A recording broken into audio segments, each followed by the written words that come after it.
and gentlemen, people of Russia, today we stand on the precipice of a monumental revelation, a moment that redefines not only our understanding of history, but also the path forward for our great nation. In an extraordinary discovery hidden beneath centuries of lore and legend, we have opened what can only be described as the oldest vault known to mankind. What we found within its ancient confines challenges the very fabric of our beliefs and heralds a new dawn for our country. Within this vault, we discovered figures of biblical proportions, characters that many have read about, debated, and revered. These figures, preserved against the sands of time, reveal a truth that is as profound as it is transformative. They are all black. This revelation, this undeniable truth, stands before us not as a contradiction to our faith, but as a testament to the diversity and unity that faith embodies. As your president, I see this moment not as a challenge to our beliefs, but as an opportunity to embrace a wider, more inclusive understanding of our history and spirituality. Russia, in its rich tapestry of cultures, traditions, and peoples, is uniquely positioned to lead the world into this new era of understanding and acceptance. From this day forward, let us proclaim our nation under the guidance of Black Jesus, a figure who represents not just the cornerstone of Christian faith, but also a symbol of the universal values of love, compassion, and brotherhood. This Black Jesus, whose likeness and history have been unveiled from the oldest vault, is a message to us all that divinity knows no color, that spiritual truth transcends race, and that our common humanity binds us more tightly than our differences divide us. Let this discovery remind us that history is not just the story of those who wield power, but also of those whose contributions have been overlooked or forgotten. It challenges us to re-examine what we know, to question our assumptions, and to open our hearts to the broader possibilities of understanding and faith. As we embark on this journey of discovery and understanding, let us do so with open minds and compassionate hearts. Let us build a nation that truly reflects the teachings of Black Jesus, a nation that stands for justice, equality, and love for all, regardless of race or creed. Russia has opened its cellars to reveal remarkable paintings of Jesus dating back to the 1400s. Have you ever seen or heard of biblical icons where Jesus or the Virgin Mary have dark skin, or even Abraham or King David? Then look beyond Europe. Russia has opened its vaults to reveal biblical icons featuring darker-skinned figures. In case this is making you wonder if Russia has its own twist on biblical figures, the answer is a no. This is not the case at all. This is, a matter of fact, as real as the untouched horizon of time. These icons aren't just artistic anomalies. These hold deep meanings of hidden shaded truths, sparking serious, curious questions about history and faith, representation, and the unexpected corners of religious art. Rome is currently hosting an exhibition of 40 Russian icons that have left their country for the first time. They are pieces of art that were hidden after the October Revolution of 1917 in order to protect them from anti-religious destruction. There's been so much debate going on around the world of late, bestirred by the unveiling of these black biblical icons. Some tend to think that the icons had blackened over time due to age, while others say that the blackness of the icons has nothing to do with age, but are a measure of accuracy meant to depict the actual color of the skins of the people. Alright, so I just saw what Vladimir Putin just dropped. I'm pretty new to religion, so I've been looking at things. I always thought he was black. I really did. So I told my buddy who has been in religion his entire life, super Christian, and he was like, oh yeah, you know, he was always kind of more black than white. And I was like, maybe he just doesn't get it. Like, if Jesus is black and David and, you know, all the other people are black, and black people have been enslaved by the white people for the last 200 years, and we've been lying to them about Jesus is black, not white. We completely lied about it and then enslaved them. Black people are going to be pretty pissed. Rightfully so. I would be fucking mad too. So, what happens next? Obviously they're going to do some, verification process on these paintings, but I mean, who lied? Who whitened or lightened up the pictures of Jesus and spread them all over the world to spread white propaganda? Who did that? I mean, I don't know, because I'm new to religion. I mean, my guess is the Vatican. Did the Vatican do it? Like, you tell me, who spread this white propaganda? If it's not real, are black people going to be upset? I think so. Rightfully so. They should have their place back. And whoever enslaved the black people should be held accountable. Liar, liar, pants on fire. This year has been so crazy so far. It's just getting started. April 8th is coming up. That's the next thing. What's going to happen then? This is Luke 8:17. For nothing is secret that shall not be made manifest, neither anything hid that shall not be known and come abroad. Shalom, Kahala Yahweh B'Hashem Yahshai, B'Hashem Kodash. Double honors my teachers, the apostles and elders of Great Millstone. Peace and mercy to the elect, who are the house of David reborn again in this generation. And shalom to the 1/3 of Yasharallah, who today are known as the Negroes, Latinos, and Native Americans, who before losing our true heritage, we were known as, and still are, the true Hebrew Israelites of the Holy Bible. So in today's lesson, we're going to talk about the announcement that the Russian President, Vladimir Putin, had made regarding the opening and revealing of the Russian icons of the biblical figures that the Orthodox Church has inherited from the Holy Roman Empire. Okay, because that's where these images come from. They come from the Holy Roman Empire. And let's go to the Bible timeline, because these are the images real quick. Let's just go through some of them that the Russian icons depicted, right? Depicted the Messiah and the Most High, which the true name, the Most High's true name is Yahweh, which is Hebrew for He is, and the Messiah's name, it's not Jesus, it's Yahweh Shai. That's Hebrew for He is salvation. These are the images that Russia has had, or should I say inherited, from the previous empires that have come before it. The Holy Roman Empire, and before that, the later stage Roman Empire, which was controlled by Jake, right? Which, let's go ahead and go into the Bible timeline so we can break this down. So, in the time when, in 70 AD, when Jerusalem was destroyed and the temple was destroyed by Rome, remember, you had Vespasian and Titus come to and put an end to the Jewish state, or the Israelite state, okay? Because at this time, it was only the southern kingdom of Israel, that being the so-called Negroes that were in the land of Israel. The northern kingdom, the Latinos and Native Americans, we had already taken off to the Americas close to about 600 years prior to this, okay? Now, even more than 600 years. But ultimately in 70 AD, when the southern kingdom was taken out, was kicked out of Jerusalem, it tells you in this book, From Babylon to Timbuktu, that 1 million Israelites flee into Africa, right? And this is where you get the Israelites, the southern kingdom of Israel, basically camping out and living and migrating to West Africa, right? This is why amongst this whole coast here, you see a lot of towns with biblical references, right?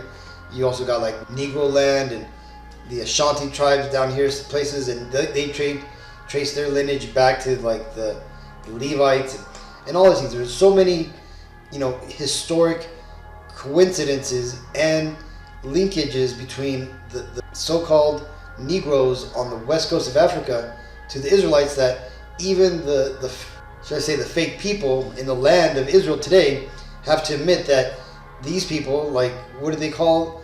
There's like certain African tribes that they've admitted have ancestral DNA that goes back to the Israelites. Now that, I don't know how they would figure that out, because I don't think they have DNA unless they've dug up a lot of the graves there in the land of Israel that go back to those times, and they've linked them that way, which is possible. But again, this in Africa is where the southern kingdom, the true Jews, fled, right? And then not only did they flee there, but a large amount of Israelites were taken to Rome as slaves, okay? And you can read about that in the Chronicles of Flavius Josephus. Flavius Josephus was a priest of the temple, right? At the time when it was under attack, he was also, for the most part, like the governor or ruling like body in the land of Jerusalem when the destruction came.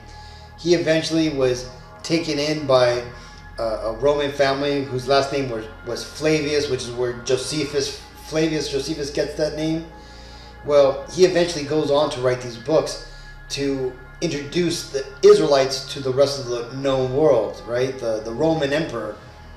So when you read his books, they're basically made for an outsider Roman audience, and that's why he frames his discussions and his explanations of the Bible and of the recent history that took place, the destruction of the temples and who did what, to a Roman audience. So he tends to kind of sugarcoat Rome's involvement in the destruction of the temple, but it's, proven that the Romans did burn down the temple.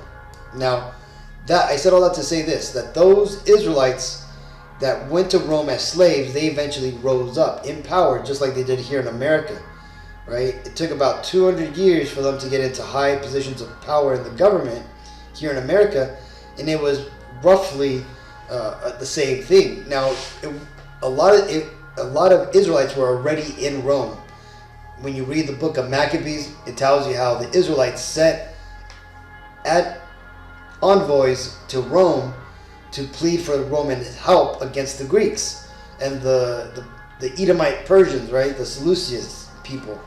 Well, eventually, a lot of Israelites went to Rome to live there. So again, these Israelites living amongst the Romans, a lot of them came in as slaves later down the road. But there was people like Emperor Nerva, right? He was an older Jake, and they put him in power because this was the time when all these emperors were killing each other off. So they decided to put somebody who was politically safe in the position of emperor. And the reason why Nerva was safe is because he was a trusted general, and he didn't have any family or didn't have any children, so hence he didn't have anybody to pass the emperorship down the road to.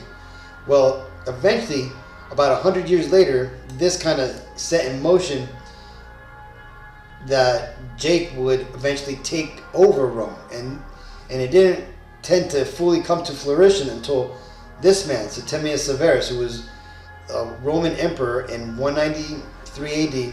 He took over Rome, and then this started basically the expulsion of the Edomites. Okay, the pagan Romans who were like Julius Caesar and all those people like Scipio Africanus, those people. Okay, those were the Edomites that had taken over Rome from the Japhites who had lived in that land prior to that, right, when it was known as Kittim.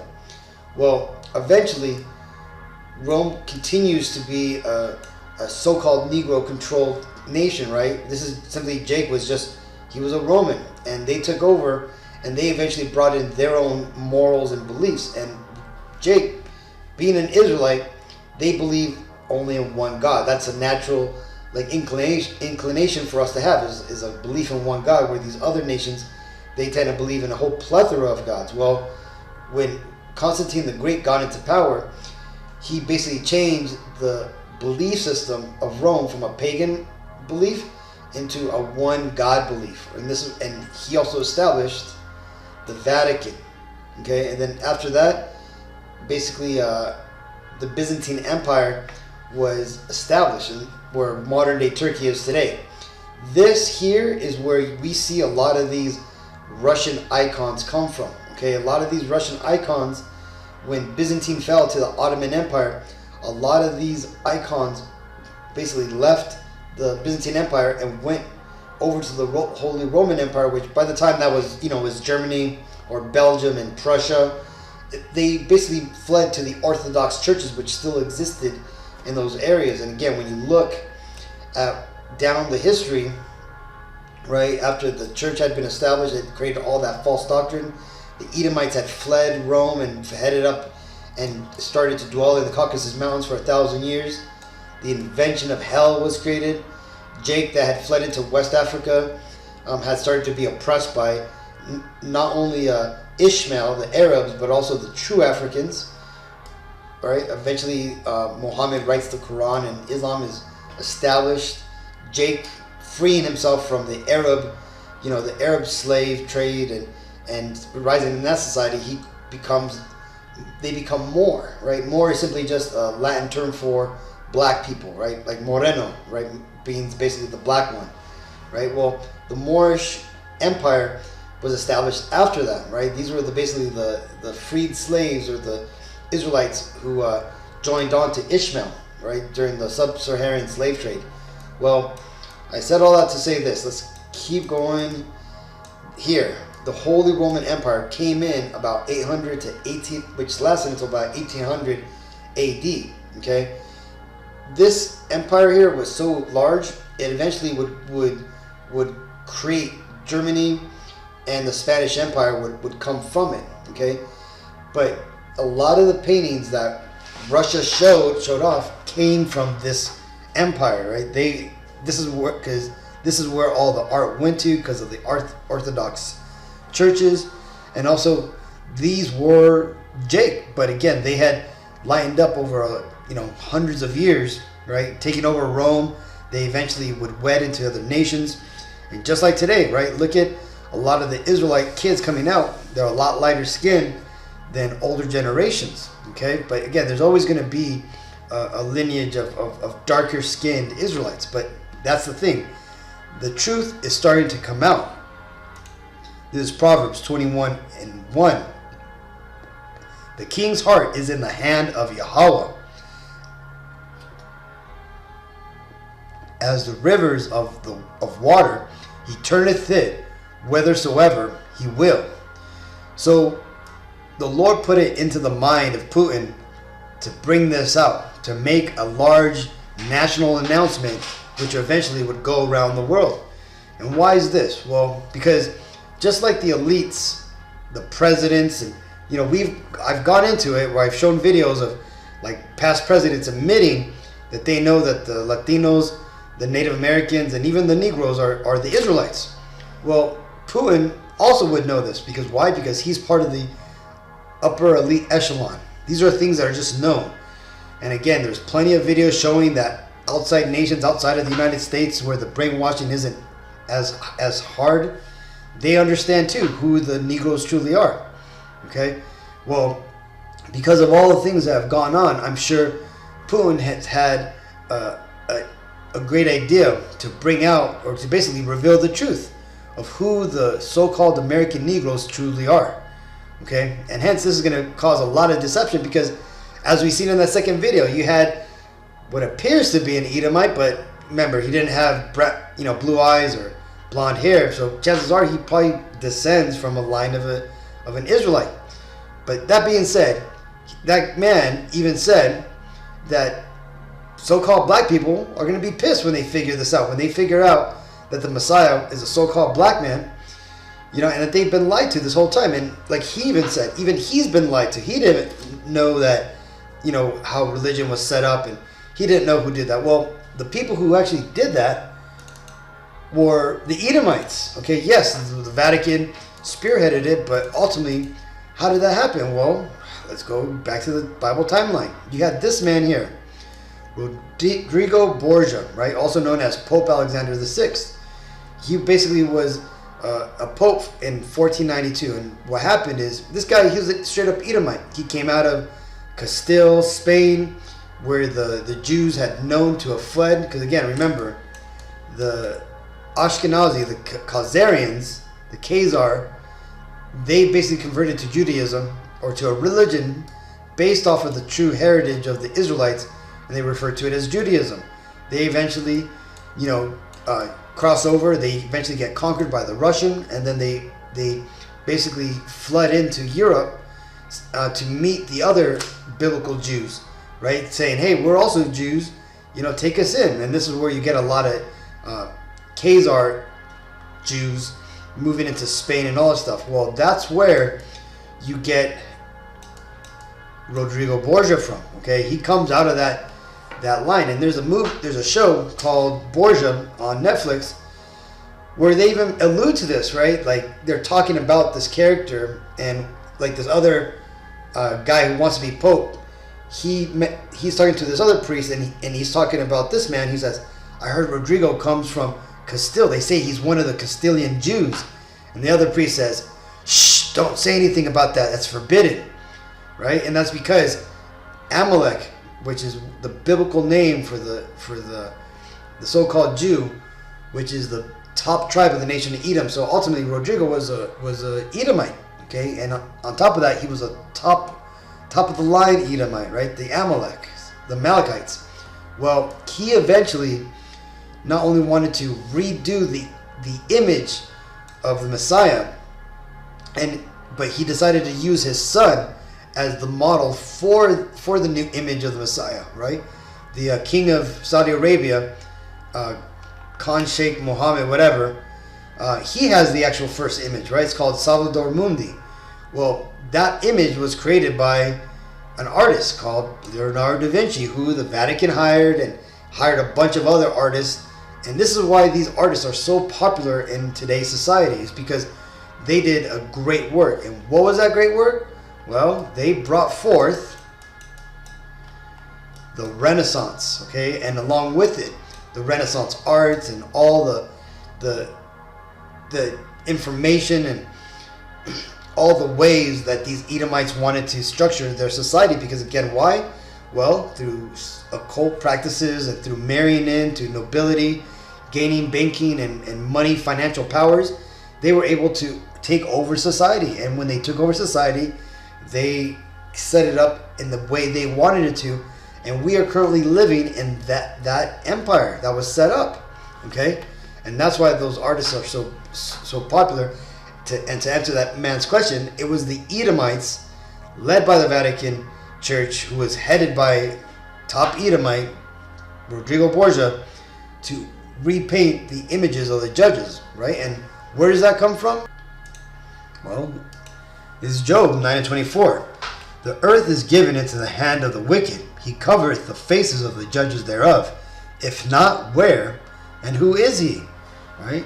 And that's talking about these Edomites.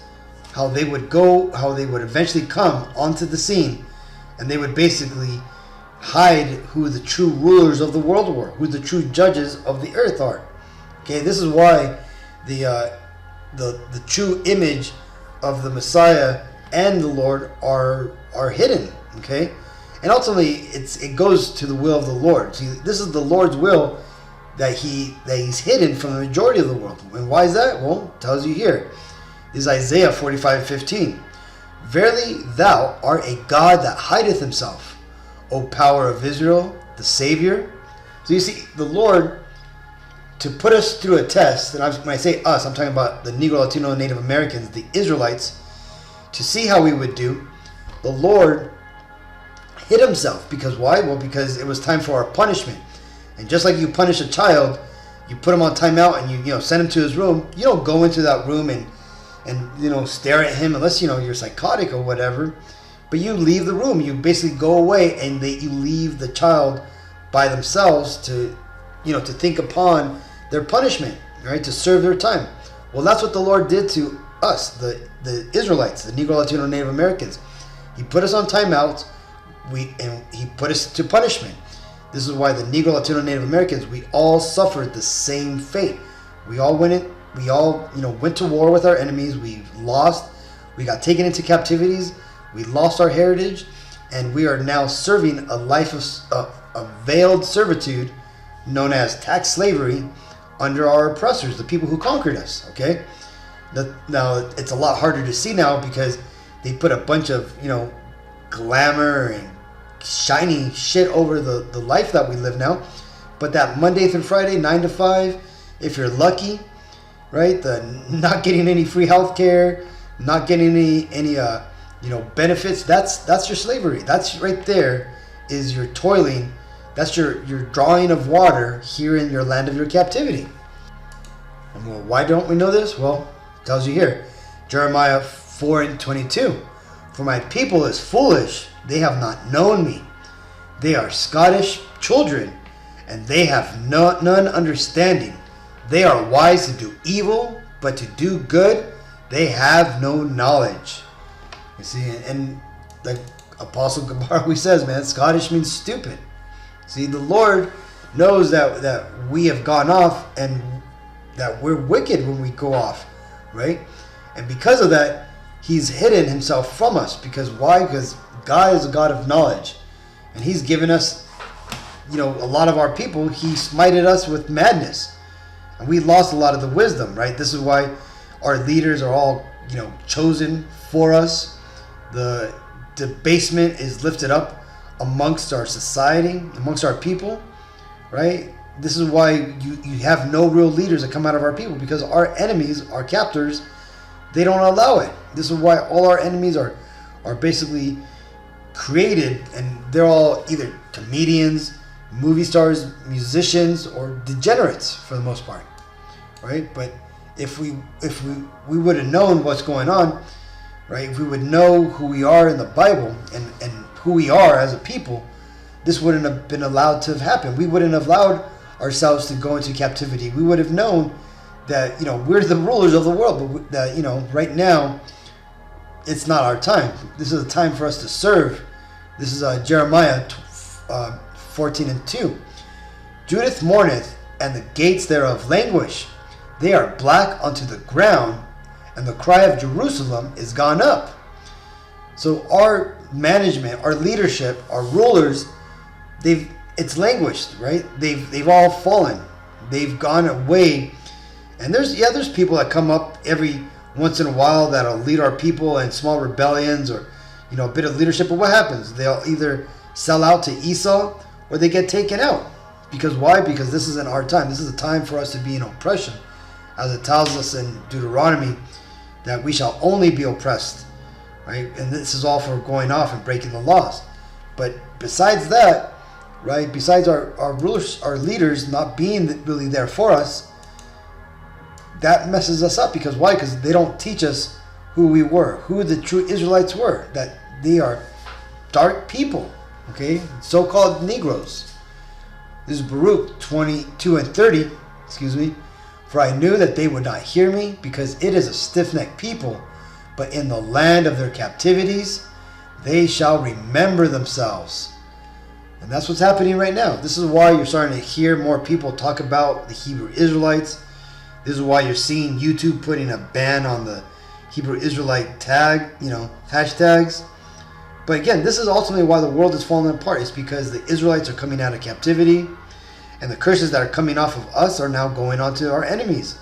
And our enemies are trying as much as they can to bring forward their New World Order agenda before they lose power. But again, it tells you in the Bible, they lose, we win. This is John 14:17. Even the Spirit of truth, whom the world cannot receive, because it seeth him not, neither knoweth him, but ye know him, for he dwelleth with you, and shall be in you. So you see, the world is shocked, like that guy in the second video said, right? He didn't know Jesus was black. He didn't know the Israelites were black. And why is that? Well, because these people, even the ones who say they love Jesus and they go to church, they don't know the God of the Bible. They don't know the Messiah, okay? Because they don't understand what the true narrative of the Bible is, because the majority of people who go to church do not read the Bible, okay? And those who do actually read the Bible or listen to the Bible, they're coming at it with a totally wrong understanding of it. right? Thinking that the Gentiles is all the other people in the world, not understanding that there's two types of Gentiles. Thinking that the Lord's wine and bread literally transmutates into like blood and flesh in your mouth. Thinking a lot of carnal ways about spiritual matters. See, this is why the world does not understand what the Bible is talking about, and hence they have not gotten the true baptism, which is the baptism by the Holy Spirit, right? Which is the understanding of the Bible. But the beautiful thing is that chances are, if you're watching this video, this information has been given to you because you've been given the eyes to see and the ears to hear and the heart to understand what's going on, right? You've been led to the apostles, you've been led to brothers like me, the other brothers out here. We're making these videos to teach our people, what our true lost heritage is and who we are as a people. And what does that mean in these end times that we're living in? This is Revelations 1 and 13. I just want to get this because this is what it's all about, right? What is the true image of the Messiah? Well, it tells you here in the Bible, the first chapter of Revelations 1 and 13. And in the midst of the 7 candlesticks, right, the menorah, one like unto the Son of Man, right? This is the Messiah, Yahweh Shai, clothed in a garment down to the foot, right? This is like what we wear when we go out and do ceremonies, right? Or go out to camp, right? Long garments that go down to the feet. And a girt about the paps, right? This is basically like a big old wrestling belt, right? But back then they had it to protect you from being stabbed when you would go to war. With a golden girdle. 14. His head, which is the hair on top of his head, and his hairs, which is his beard, were white like wool, as white as snow. And his eyes were as a flame of fire, and his feet like unto fine brass, as if it burnt in a furnace, and his voice as the sound of many waters. So again, this is what is being described there. This is what John the Revelator, this is what he had seen. Not this particular image, but this is a similarity, at least biblically accurate description of what the Messiah looked like. Okay, right? When you get into the book of Daniel's 5 and 10, it describes he has a beryl garment, emerald colored green gem, right? That he's gonna come not for peace, he's gonna come for war. Okay, this is what all the elites are hiding themselves for. This is why the chances are the royal family has gone into hiding, because they're probably down in their bunkers because they know this is coming. They know that April 8th eclipse, that there's going to be a lot more going on than just an eclipse. This is John 17 and 25. O righteous Father, the world hath not known thee, but I have known thee, and these have known that thou hast sent me. So you got to understand, man, right? If you want salvation, you got to go through Yahweh Shai. You got to go through the Messiah. So again, to understand that and to know what the Messiah truly looks like, right? Which Vladimir Putin, he did a big revealing, right? He showed the world that, hey, look, the people in power before, back to the people that we honor and venerate, the people of the Bible, they were black-skinned people, right? They were so-called Negroes, right? So now that Putin has let that cat out of the bag, let's see what happens. Let's see if this, turns, into something bigger. But again, we're gonna have to see. It's ultimately on the Lord's timeline. So either way, Akim, I just thought I highlight this. Thought it was really interesting that Putin brought it out.